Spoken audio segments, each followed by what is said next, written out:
አንድ ወንጀለኛ አንድ ሀገር ወንጀል ሰርቶ ሌላ ሀገር ቢደበቅ ተላልፎ የሚሰጥበት ሁኔታ ወይም ኤክስትራዲክሽን ምንድን ነው? በምን አግባብ ይፈጸማል? በዓለም ላይ ታዋቂ ያሳልፎ መስጠት ድርጊቶች ተፈጽመዋል። ከነዚህ መካከል ጃኩዊን ጉዝማን ወይም ኤል ቻፖ ከሜክሲኮ ወደ አሜሪካ ተላልፎ የተሰጠበት ነው። የቀድሞ የፓናማ መሪ ማኑኤል ኖሬጋ ከፓናማ ወደ ዩናይትድ ስቴት ተላልፎ የተሰጠበት ነው። ስሎቦዳን ሚሎሶቪች እንዲሁ ከሰርቢያ ወደ ሄግ ወደ ዓለም አቀፉ ፍርድ ቤት ተላልፎ የተሰጠበት ሂደት ነው። በዛሬው ፕሮግራሜ ታዲያ የወንጀል የሚፈለጉ ሰዎችን አሳልፎ የመስጠት ሂደት ኤክስትራዲክሽን የምላችሁ ነገር አለ። ሰላም ክቡራትና ክቡራን ተከታታዮቼ፣ ዛሬም በወሳኝ የህግ ፕሮግራም ተገኝቻለሁ። በዛሬው ፕሮግራሜ በወንጀል የሚፈለጉ ሰዎች ከሌላ ሀገር አንዱ ሀገር ለአንዱ ሀገር አሳልፎ የመስጠት ጉዳይ ኤክስትራዲክሽን ምን ይመስላል፣ ምን መሪዎች አሉት የሚለውን የምነግራችሁ ይሆናል ማለት ነው።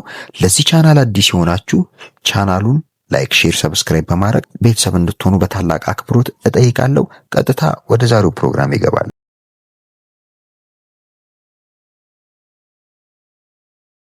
በወንጀል የሚፈለጉ ሰዎችን አሳልፎ የመስጠት ጉዳይ አገራት እርስ በርስ ትብብር ከሚያደርጉባቸው መስኮች መካከል አንዱ ሲሆን በሰው ልጆች ታሪክ ረጅም ዕድሜ ያስቆጠረ አሰራር ነው። በአንደኛው ክፍለ ዘመን በሀገራት መካከል ያለው ድንበርና ርቀት በልዩ ልዩ ምክንያቶች እየጠፋ የሄደበትና መላው ዓለም ወደ አንድ መድረክነት እየተለወጠ የሄደበት ዘመን መሆኑ እሙን ነው። በዚህ ውስጥ ተዋናይ የምትሆን አንዲት ሀገር የራሷ ህልውናና ደህንነት ከሌሎች አጋር ሀገራት ጋር አስተባብራ መሄድ የግድ የሚልበት ጊዜ ላይ ደርሷል። የቴክኖሎጂ ስልጣኔ መረጋጋት ከሀገር ወደ ሀገር የሚደረገው ጉዞ የንግድ በአጠቃላይ ማህበራዊና ኢኮኖሚያዊ እንዲሁም ፖለቲካዊ መስተጋብር እጅግ በፈጣን ሁኔታ እንዲያድግ አድርጓል። ሁኔታውን መልካም ነገሮችን ለሀገራት ከማበርከቱ ባሻገር ችግሮችንም ይዞ መጥቷል። ከዚህም ውስጥ በተለይ የድንበር ተሻጋሪ ወንጀሎች መስፋፋት፣ ከሀብት ማሸሽ፣ ሙስና ጋር የተያያዙ ወንጀሎች መስፋፋት፣ የሌሎች ወንጀሎች መስፋፋት፣ እነዚህን የመሰሉ ጉዳዮች አንዲት ሀገር ከሌላው ሀገር ጋር ድጋፍ ካልጠየቀች በስተቀር ውስጣዊ ደህንነቶቿ ችግር ውስጥ እንደሚገባ የሚታወቁበት ጊዜ ነው። በዚህ ላይ ዩኤስ አሜሪካ በደንብ ትታወቃለች። የእሷን ደህንነት ከውጭ ሆነው የሚጎዱትን ሀገራት ተይዘው ወደ አሜሪካ የሚመጡበት ሂደትም አይተናል። ከላይ እንደዘረዘርኩላችሁ የፓናማው መሪ ወይም ደግሞ ኤልቻፖ ተብሎ የሚታወቀው የአደንዛዥ አዘዋዋሪ ከነኚህ መካከል አንዱ ነው። ለመሆኑ ኤክስትራዲክሽን ምንድን ነው? እንዴት ይፈጸማል? መሪዎቹስ ምን ይመስላሉ? የሚለውን አሁን እኔ በወንጀል የሚፈለጉ ሰዎች አሳልፎ መስጠትን በተመለከተ የተባበሩ መንግስታት የጸረ አደንዛዥ ዕፅና ወንጀል ጽህፈት ቤት ዩኤንዲኦሲ ባዘጋጀው ሞዴል ህግ ላይ አንድ ሀገር የዚህን ሀገር ህግ በመተላለፍ ወንጀል የተከሰሰ ወይም ወንጀል ቅጣት የተላለፈበትና የሌላ ሀገር ውስጥ የሚገኝን ተላልፎ እንዲሰጠው ሰውየው የሚገኝበትን ሀገር የሚጠይቅበት መደበኛ ሂደት ሲሆን ጥያቄውም ዓላማ ሰውየውን በጠያቂው ሀገር ለፍርድ እንዲቀርብ ወይም ቅጣቱ እንዲፈጸምበት ለማድረግ ነው ሲል ይተረጉማል። በዚህ መሰረት አሳልፎ መስጠት በሀገራት መካከል የሚደረግ ትብብር እንጂ ከዚያ ውጭ ባሉ ግለሰቦች ወይም ሌሎች ድርጅቶች ወዘተ መካከል የሚደረግ ትብብር አይደለም። የትብብሩ የወንጀል ጉዳዮችን የተመለከተ ነው። ሂደቱም በመደበኛ ስርዓትን የተከተለና ዓላማውም ተፈላጊው ሰው ለፍርድ እና ፍትህ አደባባይ እንዲቀርብ ወይም የወንጀል ቅጣት እንዲፈጸምበት ለማድረግ ብቻ ነው። አሳልፎ የመስጠት ትብብር ለማድረግ አገራት እንደመነሻ አድርገው ከሚጠቀሙባቸው የህግ መሰረቶች መካከል ዓለም አቀፍ ሀገራዊ ስምምነቶች፣ የሁለትዮሽ ስምምነቶች እንዲሁም የተማግቦ ወይም የሰጥቶ የመቀበል ሪስፕሮሲቲ መርሆች ዋናዎቹ ናቸው። ከዓለም አቀፍ ስምምነቶች በተለይ የተባበሩት መንግስታት የጸረ ድንበር ተሻጋሪ የተደራጁ ወንጀሎች ስምምነት ዩናይትድ ኔሽን ኮንቬንሽን አጌንስት ትራንዚሽናል ኦርጋናይዝድ ክራይምስ ወይም ዩኤንቲኦሲ ሽብርተኝነትን በገንዘብ መርዳትና ለመከላከል ለመቆጣጠር የተባበሩት መንግስታት ስምምነት ኢንተርናሽናል ኮንቬንሽን ፎር ዘ ሱፐርሽን ኦፍ ፋይናንሲንግ ኦፍ ቴሮሪዝም እና የተባበሩ መንግስታት የጸረ ሙስና ስምምነት ዩናይትድ ኔሽን ኮንቬንሽን አጌንስት ኮራፕሽን ዩኤንሲኤሲ ሊጠቀሱ የሚችሉ ናቸው። ሀገራችን ከዚህ ጋር በተያያዙ ስምምነቶችን ያጸደቀች በመሆኑ እነዚህ ስምምነቶች ከፈረሙ ሌሎች ሀገራት ጋር ያሳልፈው መስጠት ጉዳይ ሲያጋጥም የትብብር ጥያቄያቸው ምላሻቸውን በዚህ ማዕቀፍ መሰረት መነሻ ሊያስኬዱት ይችላሉ።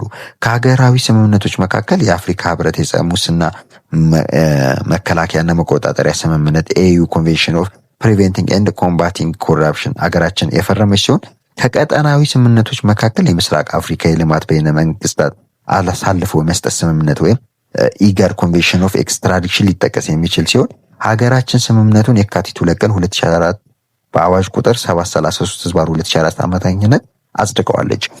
ይሁን እንጂ የአጽዳቂ ሀገራት አለመሟላት ምክንያት ስምምነቱ እስካሁን ተፈጻሚ ሊሆን አልቻለም። አሳልፎ የመስጠት ትብብር ሲታሰብ ከሚገናዘቡት መሪዎች መካከል አሁን ቀጥሎ የምነግራችሁ ነገሮች በኤክስትራዲክሽን ሂደት ውስጥ መታሰብ ያለባቸው መሰረታዊ መሪዎች ናቸው።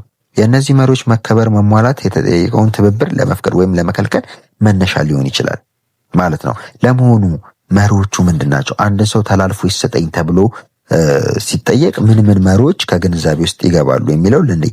ለምሳሌ ድርብ ወንጀለኝነት ዱዋል ክሪሚናሊቲ፣ ተላልፎ ይሰጠኝ ጥያቄ የቀረበለት የወንጀል ጉዳይ በትብብር ተጠያቂ መሆን፣ ትብብር ሰጪ ሀገር ህጎች ወንጀል ተደርጎ መደንገጉ ታሳቢ ያደረገ መሪ ሲሆን ሀገሪቱ ለጉዳዩ ተመሳሳይ ወንጀል ስያሜ ወይም ቅጣት ደንግገው እንዲያስቀምጡ አይጠበቅባቸውም። የሚፈልገውን ነገር ተመሳሳይ ባህሪ ያለው የወንጀል ጉዳይ ወንጀል አድርገው ከመደንገጋቸው ነው። አንዲት ሀገር የቀረበላትን ተላልፎ ይሰጠኝ ጥያቄ ለመቀበል ወይም ውድቅ ለማድረግ ከምትጠቀምባቸው የታወቁ መመዘኞች እንደ ትብብሩ የሚመለከተው የወንጀል ጉዳይ በዚህች ሀገር የወንጀል ህግ መሆኑ ነው።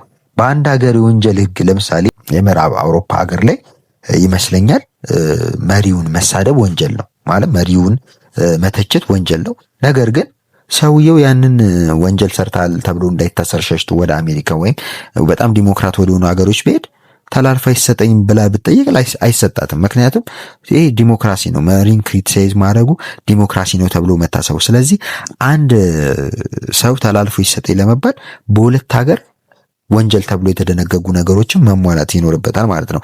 ሌላኛው ፖለቲካ ዝንባሌው የጎላ የወንጀል ጉዳይ አለመሆኑ ነው።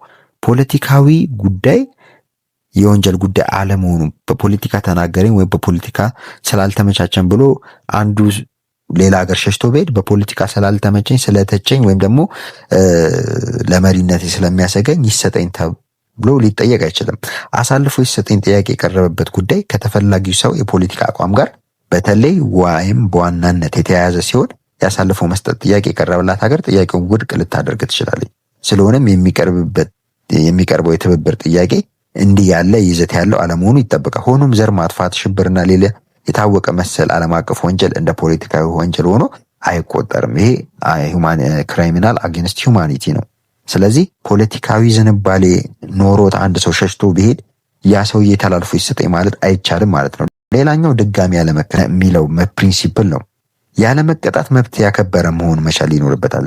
አንድ ኤክስትራዲክሽን ተፈላጊው ሰው አስቀድሞ ተከሶ በተቀጣበት ጉዳይ ድጋሚ መከሰስና መቀጣት ስለማይገባው እንዲሁም የምህረት የአምነስቲ ወይም የቅርታ ፓርደን ተጠቃሚ በሆነበት ጉዳይ ሊጠየቅ ስለማይገባው እንዲህ ባለ ጉዳይ አሳልፎ ይሰጠኝ ጥያቄ እንዳይቀርብ መጠንቀቅ ያስፈልጋል። ጥያቄ ተቀባይ ሀገርም እነዚህን ሁኔታዎች አለመኖራቸውን ታሳቢ ማድረግ ይጠበቅባታል ማለት ነው። ተላልፎ ይሰጠኝ የሚለው ሰው በምህረት ተለቆ ከሆነ በቃ ይህ ሰውዬ ኦልሬዲ ተምሯል፣ ድጋሚ አሳልፎ ይሰጣችሁኝ ብላ ሀገሪቷ ብትጠይቅ ተላልፎ ይሰጠኝ የቀረበላት ሀገር ጥያቄው ውድቅ ልታደርግ ትችላለች። ከዚህ ጋር ተያይዞ የሚነሳው በ1997ቱ ምርጫ መንግስት በምህረት ፈቷቸው አሜሪካ ከሄዱ በኋላ ሰዎቹ አቋማቸውን ቀየረው ሲናገሩ ተስተውሎ ነበርና ነገር ግን የኢትዮጵያ መንግስት በወቅቱ የነበረው የኢትዮጵያ መንግስት አሜሪካ በምርጫ 97 የተወዳደሩ ፓርቲ ሜምበሮችን ወይም ደግሞ ተቃዋሚዎችን አሳልፋ ትስጠኝ ብላ ኢትዮጵያ አሜሪካን ብጠይቅ አሜሪካ ያለ መስጠት መብት አላት ምንም አይነት ስምምነት ቢኖራትም። ምክንያቱም